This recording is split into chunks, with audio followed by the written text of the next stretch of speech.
guys, hey! So today the video is brought to you by the letter mullet. Alright, so let's see here where to start this freaking video. Alrighty, so today my surgeon called me because he is amazing and super awesome. So he finally gave me a call back, and it's been a couple weeks. I'm going to do my very best not to do the snivelly ugly cry, but you know, that rarely ever happens on here. So, we talked about the fact that I wanted the DS, and he went to a conference that he was teaching, and he talked to a bunch of his colleagues and stuff like that were at the conference, and told them all about my story, and then showed him them pictures of my pouch and what the black band did, and they all said, "Ah!" So big fat X on doing the DS. There is too high of a complication rate for somebody like me. He said that if, and I'm trying real hard, guys, if we were at a huge hospital, if we were at, like, you know, UC Davis, or we were at Stanford, or, you know, we were at a big hospital that had the Da Vinci machine and had all these other things that were awesome that could be used on me, then he said he would have done it yesterday. But unfortunately, me putting in the lap band in hopes that I wouldn't need anything else kind of screwed me.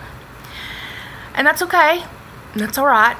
You know, it is what it is, and things are, you know, meant to go the way they're supposed to. So he said that, you know, it's just a matter of the fact that they don't have the right machinery to do such a delicate surgery, and the fact that they don't have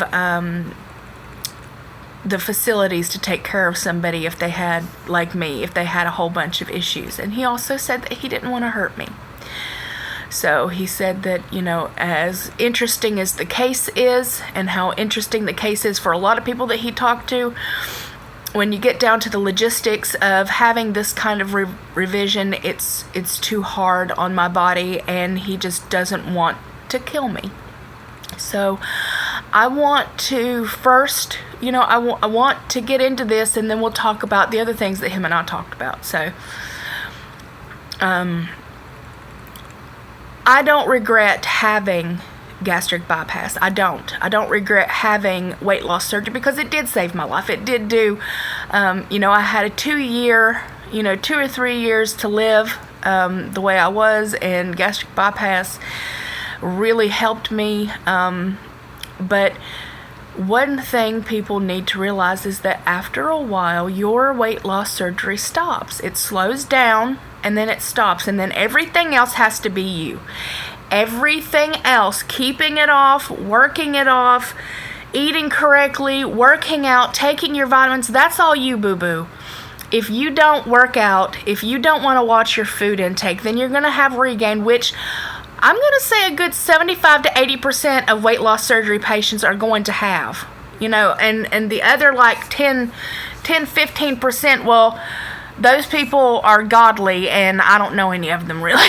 So if you find one, ask them, "What you doing, girl?" So, and I'm also talking about people who are 3, 4, 5 years out. I'm not talking about people who are a year and a half out, even people who are like 2 years out, because you guys are babies and you're cute. I would kill and punch some little cheeks. Oh, you're cute. You're so cute. And you have the honeymoon, and it's just, oh, lights and roses and petals everywhere and puppy farts and you know, unicorns. But girlfriend, come talk to me 5 years down the road. Come talk to me 3 years down the road. Come talk to me when life happens and everything goes to hell in a handbasket. I don't really know why things would go to hell in a handbasket. You ever thought about that? What an odd saying. Hell in a handbasket. Like, are you riding to hell in a handbasket? And how would you fit in a handbasket? I don't know. Anyhow. Squirrel. So, regain. It happens. It happens. So him and I talked about, he said, it's not like I started off at 300 pounds and, I got down to 150 and I gained, 150 pounds back. He's like, that's not the case. The case is that you started at an extremely high BMI and, you've lost as much as your body is capable on its own. So he thinks that, he would love to do the DS. It's not feasible for somebody like me. And TRICARE absolutely will not pay for it. Will not pay for it. It is too risky, and they don't want to have to pay for the aftercare. If something was to happen, they don't want to have to pay. And I don't blame them. Yes, my husband's in the military, and yes, I should be able to have any surgery I want, but technically this is considered elective. Technically this is considered a super high dangerous kind of surgery for me, and they're looking at millions to fix it if something went wrong. You know what I'm saying? So that's also, and he doesn't want to put his name on something that he's not confident about. And I don't blame him. He's in the peak of his time. He's a fantastic surgeon. The last thing he wants to do is kill a bitch. I mean, I'm just saying, like, that's the easiest way I could put it. The last thing he wants to do is kill a hoe. So I don't really think that is the way to go. So anyway, now, after that, we talked about the balloon. As you guys know, some people have, like, the new thing is the balloon. TRICARE does not pay for it. My pouch is too small for it. So they do not come in, like, itty-bitty size once you have a gastric bypass, unless you are really odd and have, like, the biggest pouch I could think of. Having the balloon put in would not work. So there's the answer to that question. Somebody, I think, might have emailed me or might have posted for me to look at the balloon. I'm not really sure. Been having a rough time. I apologize.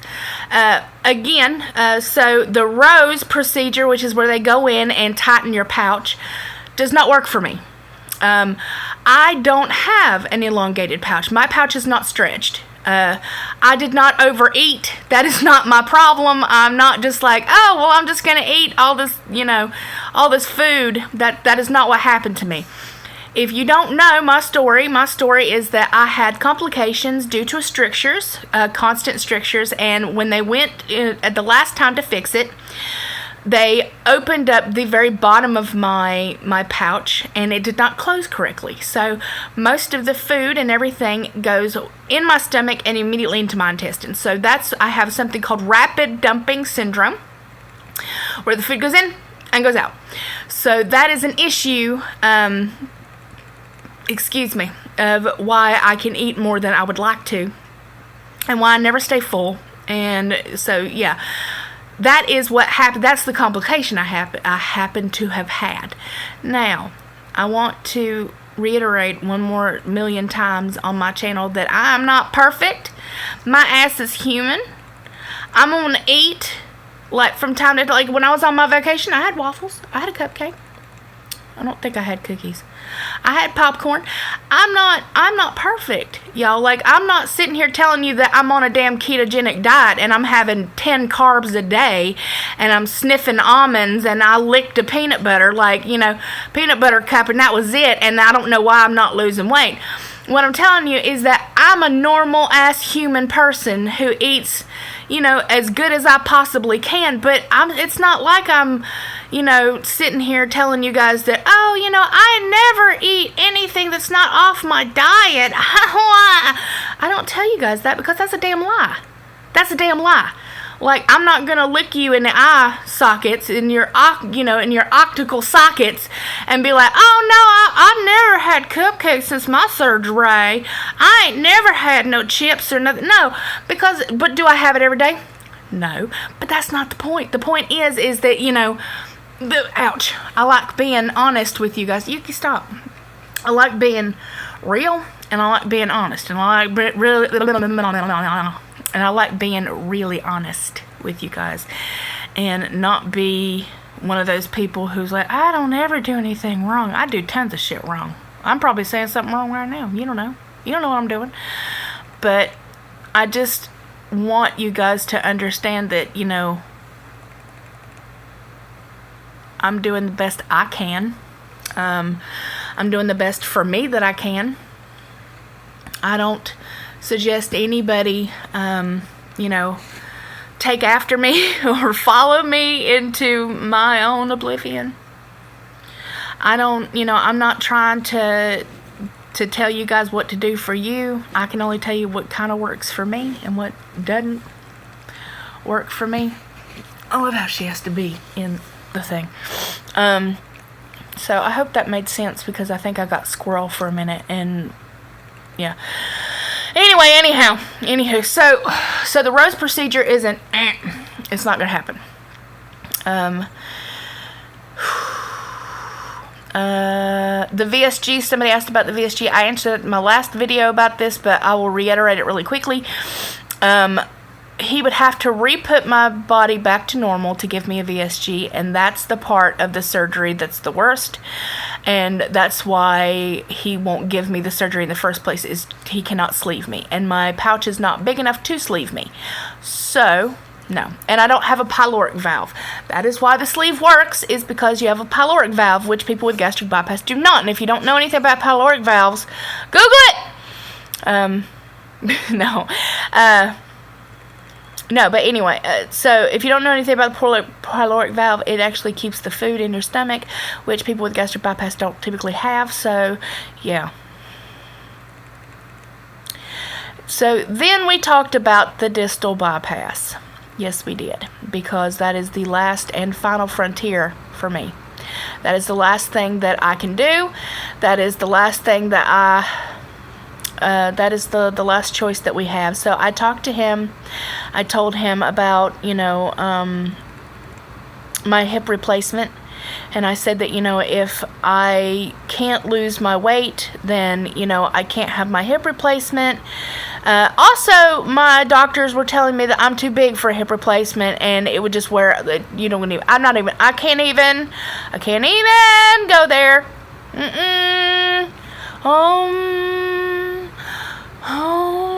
Goose flabba. So, yeah, no. So, I can't have my hip replacement until I'm a little bit older, unless, you know, something happens for me, and yeah. And I also can't get it being over 300 some odd pounds because they're worried about complications and other things like that. I can get into that in another damn video. So, this damn video's everywhere, isn't it? I'm trying, guys. I'm really trying. Where was I? Okay, so we talked about the distal bypass. He told me, you know, the distal bypass, maybe this is an option for me. We've discussed... They're cute. My babies. We discussed that, you know, the issues that could come with having the distal bypass. But we also discussed what happens in the next 5 years if I, you know, end up in a wheelchair and I can't get my hip fixed, and I can't have, you know, I can't foster kids because I'm unable to walk, and I'm unable to go and do the things that I want to, and I'm unable to keep up with them, and I'm unable to travel, and I don't want to go back to that. So what we're doing right now is they want to play, and I've got to hold to her because they make a lot of noise. No.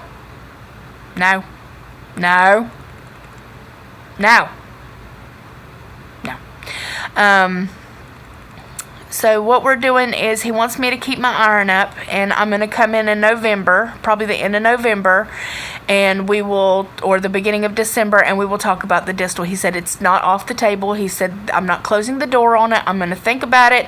I'm going to, you know, see what I can learn more about it, and I will talk to you in December. So I made it through without crying. That's rarity for me. You know, I'm trying to stay as positive as possible because that's all you can do. That's all you can do is try to be as as positive as possible. So I'm doing the very best I can, guys. I've cut my calories down to 1,000 right now, and I am doing my very best not to have 89,000 carbs, just because I really don't want to gain any more weight. If I can kind of stay at a standstill, that's good. All right. Somebody asked me the other day if I drink soda. Not particularly.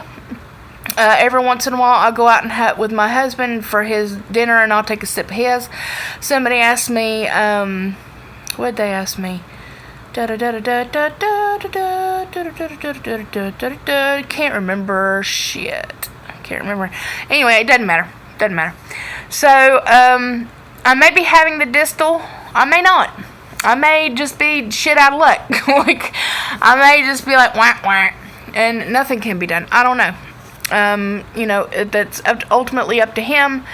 So I'm just going to do the very best I can to get my hip feeling better so I can at least go back to the gym, maybe do the recumbent bike, do some other things that don't really hurt my hip and stuff like that. So I love your beautiful, gorgeous, amazing faces. I hope everybody's having a wonderful, awesome, amazing start of your weekend. My mother-in-law is coming up. Her birthday's tomorrow. She's 63 and she's gorgeous. We won't be doing a whole hell of a lot because I can't go anywhere. I can't do anything. And I can't because my hip hurts. Alright, guys. I love you, and I will definitely talk to you guys probably in the next couple days if I find anything else or I got something else to talk about. You never know. Mwah! Bye.